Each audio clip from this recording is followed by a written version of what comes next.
जय हिंद साथियों, कैसे हैं आप सभी लोग। उम्मीद करता हूं स्वस्थ होंगे और अच्छे से पढ़ाई कर रहे होंगे। बहुत दिनों से डिमांड थी कि पीसीएसजे के लिए जो यूपी पीसीएसजे है, जुडिशरी का एग्जाम, उसके एग्जाम पैटर्न के बारे में बहुत से लोगों को नहीं मालूम एग्जाम पैटर्न के बारे में। तो चूंकि लोगों तक हमारी इनरिच हो रही है, लोगों तक हमारी पहुंच हो रही है, और इसी दृष्टिकोण को देखते हुए अब हम एक बार आइए चर्चा कर लेते हैं एग्जाम पैटर्न के बारे में। अगर हम पीसीएसजे के बारे में देखें, पीसीएसजे जो जुडिशरी का एग्जाम है, जो साथी अभी पहली बार एग्जाम देने वाले हैं या जो अभी प्रिपरेशन करने के लिए सोच रहे हैं, उनके लिए ये क्या होगा, रोड मैप साबित होगा। क्या होगा, रोड मैप होगा। क्योंकि बिना लोकेशन के, बिना टारगेट के आप किसी भी गोल को हिट नहीं कर सकते। जब तक आपको नहीं पता है कि आपका डेस्टिनेशन कहाँ है, तब तक आप वहां तक नहीं पहुंच सकते। तो हम सबसे पहले एग्जाम का देखेंगे क्राइटेरिया क्या है। क्राइटेरिया इन द सेंस कि उसका पैटर्न क्या है, किस पैटर्न पे एग्जाम होता है। देखिए, सबसे पहले फ्रेंड्स, एग्जाम 3 पैटर्न पे होता है। प्रीलिम्स होता है जिसे प्रारंभिक परीक्षा कहते हैं, मेंस होता है जिसे हम मुख्य परीक्षा कहते हैं या लिखित परीक्षा कहते हैं, उसके बाद इंटरव्यू, साक्षात्कार या पर्सनालिटी टेस्ट। तो सबसे पहले आइए देखते हैं हम प्रीलिम्स। प्रीलिम्स यानी कि प्रारंभिक परीक्षा।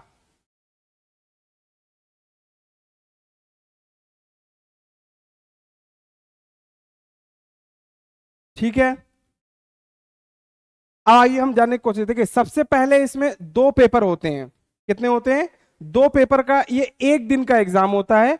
ये 1 डे एग्जाम होता है। जो इसका प्रीलिम्स है ये 1 दिन का एग्जाम होता है। ठीक है, तो इसका जो समय अवधि है, इसका जो टाइम का ड्यूरेशन है, वो 2 आवर्स है। 2 घंटे के 2 पेपर होंगे। पहला कौन सा पेपर होगा? जनरल नॉलेज का पेपर होता है। जनरल नॉलेज का पेपर होता है जिसमें कि जीएस के सेगमेंट आते हैं, history, polity, geography, current affair, ठीक है, एनवायरमेंट। ठीक, कौन कौन से हो गए आपके? हिस्ट्री हो गया, पॉलिटी हो गया, इकोनॉमिक्स हो गया, जनरल साइंस हो गया, करंट अफेयर हो गया। इन सब टाइप के क्वेश्चंस इसमें पूछे जाते हैं। ठीक है, दूसरा जो ये एग्जाम होता है, जिस पर्पस के लिए लिया जा रहा है, चूंकि आप न्यायिक सेवा में जा रहे हैं, आप जुडिशरी सेक्टर में जा रहे हैं, जो सेकंड पेपर होता है वो मेन पेपर है, जो आपके लॉ से, कानून से संबंधित होता है, कानून के नियम विनियम से संबंधित होता है, लॉ के रूल एंड रेगुलेशन से रिलेटेड होता है, जो कि कितने नंबर का होता है? 300 नंबर का होता है। 300 मार्क्स के और 150 मार्क्स के क्या है? ये हैं आपके जीके के। और दोनों के जो टाइम ड्यूरेशन वो क्या है? 2 आवर्स है। ठीक है, 1 डे में एग्जाम होता है। टोटल आपके जो मार्क्स हैं इसमें, ये कितने हो गए? टोटल मार्क्स फ्रेंड्स कितने हो गए? ये हो गए 450 मार्क्स हो गए। ठीक है, अब इसी के अकॉर्डिंग मेरिट बनता है। मेरिट के लिए एक हम अलग से वीडियो बनाएंगे कि हर एक साल कितना क्या पास करना चाहिए, कैसे क्या करना चाहिए। हम सिर्फ एग्जाम पैटर्न पे बात कर रहे हैं। ये तो हो गया फर्स्ट स्टेज। ये क्या हो गया? ये हो गया आपका फर्स्ट स्टेज। ठीक है, पहला चरण। जब आप इस एग्जाम को पास कर लोगे, तब फिर आता है इसका मेन चरण का एग्जाम, जिसे हम क्या कहते हैं? Mains exam. क्या कहते हैं हम? मेंस एग्जाम कहते हैं, जिसे हम इसको हम लिखित परीक्षा भी कहते हैं हिंदी में, या इंग्लिश में इसको हम रिटन एग्जाम भी कहते हैं। रिटन एग्जाम भी कहते हैं क्योंकि इसमें सारे पेपर्स आपको लिखने होते हैं। तो आइए फ्रेंड्स बात करते हैं सबसे पहले कि ये जो एग्जाम है, जो आपका रिटन एग्जाम है, ये कितने, सबसे पहली चीज, कितने मार्क्स का होता है? ये 1000 मार्क्स का एग्जाम होता है। 1000 मार्क्स का एग्जाम होता है। लेकिन वहीं अभी आपने यहां पे देखा, यहां अगर आप देखोगे तो यहां टोटल कितने मार्क्स थे? 450 मार्क्स। लेकिन इसके मार्क्स कंसीडर नहीं होते। ये सिर्फ क्या है, आपको प्रीलिम सिर्फ क्या करना होता है? ये क्वालिफाइंग नेचर का होता है। ये किस नेचर का होता है? क्वालिफाइंग नेचर का होता है कि आपको सिर्फ क्वालिफाई करना है। लेकिन वहीं पे यहां क्या है, इसके मार्क्स अब आपके कंसीडर होंगे, इसी से मेरिट बनेगी। यही बेस बनेगा कि आप सिलेक्ट होंगे कि नहीं, आप रैंक 1 आएंगे या पीछे आएंगे, या इसके बाद आप इंटरव्यू में जाएंगे या नहीं। तो आइए देखते हैं। इसमें देखिए, टोटल जो पेपर होते हैं, जो नंबर ऑफ पेपर्स होते हैं, वो होते हैं 6। टोटल कितने पेपर होते हैं रिटन एग्जाम में? 6। प्रीलिम्स में कितने थे? 2। तो अब ये कितने पेपर हो गए? 6 हो गए। जो इसमें सबसे पहला पेपर होता है वो क्या हो गया? जीके का हो गया जो 200 मार्क्स का होता है, और इसमें ड्यूरेशन बढ़ गया 3 आवर्स हो गए। कितने हो गए इसमें फ्रेंड्स? 3 आवर्स हो गए। ये ठीक उसी तरीके से होता है जैसे अभी तक आप अपना ग्रेजुएशन, पीजी या लॉ की डिग्री जैसे आपने लिया, just like your academic part. इसे बहुत ही वैसे नहीं लेना है कि नहीं ये जैसे क्या है ये। तो सबसे पहले क्या है ये? जीके। सेकंड पे क्या हो गया? इंग्लिश लैंग्वेज का है ये, यानी कि भाषा से रिलेटेड पेपर है ये। क्या है ये? कितने मार्क्स का है? 100 मार्क्स का है, 3 आवर्स का है ये, सॉरी। तीसरे नंबर पे क्या है? हिंदी लैंग्वेज का पेपर है, ये भी 100 मार्क्स का है, और जो ड्यूरेशन है वो इक्विवेलेंट है। उसके बाद आ जाता है फ्रेंड्स आपका अपना क्या आ जाता है, फिर यहां पे आपका केवल अपना लॉ आ जाता है। लॉ के कितने पेपर होते हैं? 3 पेपर होते हैं। सबसे पहला क्या होता है?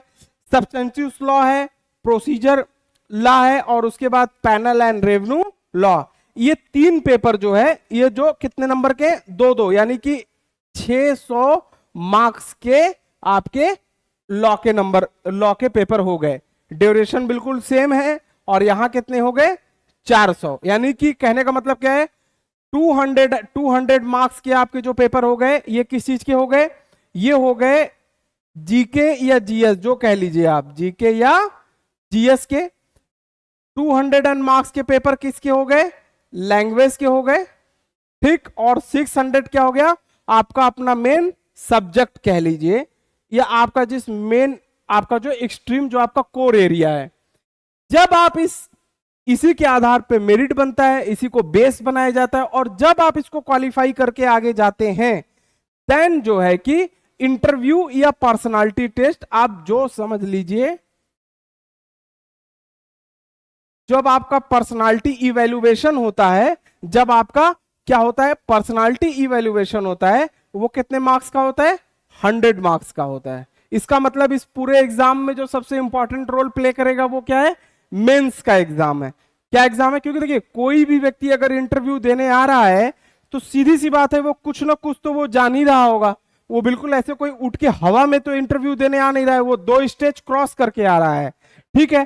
तो मान के चलिए, मैं मानता हूं मिनिमम 40 to 50, कितना भी बुरा इंटरव्यू जाएगा 50 एटलीस्ट, और मैक्सिमम आप कितना पा सकते हो? मैक्सिमम पा नहीं सकते, तो 85 मान लो, मैं मान लेता हूं। तो कहने, मैं सिर्फ आपको ऐसे बता रहा हूं, इसको एग्जाम के ऊपर मत लेना, सिर्फ आपको समझा रहा हूं कि अब आपका क्या हुआ कि इसमें मैक्सिमम कितने? 30 नंबर मिनिमम मैक्सिमम में गैप है।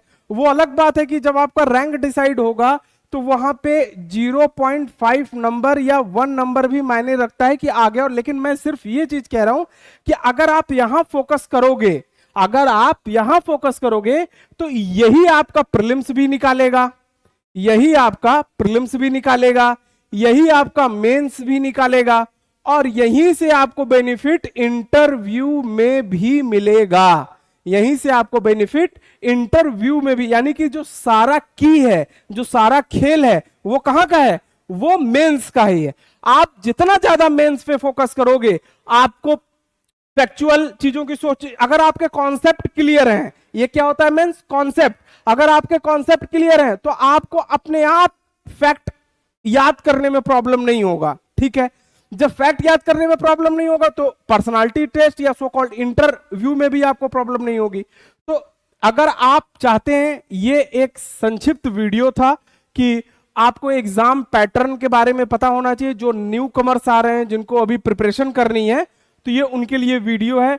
मेरे समझ से आई होप ये वीडियो आपके लिए यूजफुल होगा, क्योंकि बहुत से लोगों को पैटर्न ही नहीं पता होता है कि हमारा किस क्राइटेरिया के हिसाब से एग्जाम होता है।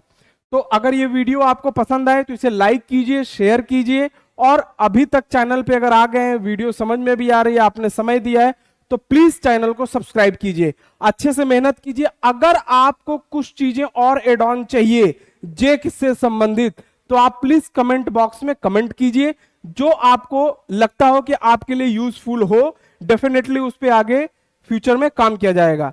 फिर आप पढ़ाई करिए, खुश रहिए, मस्त रहिए। जय हिंद।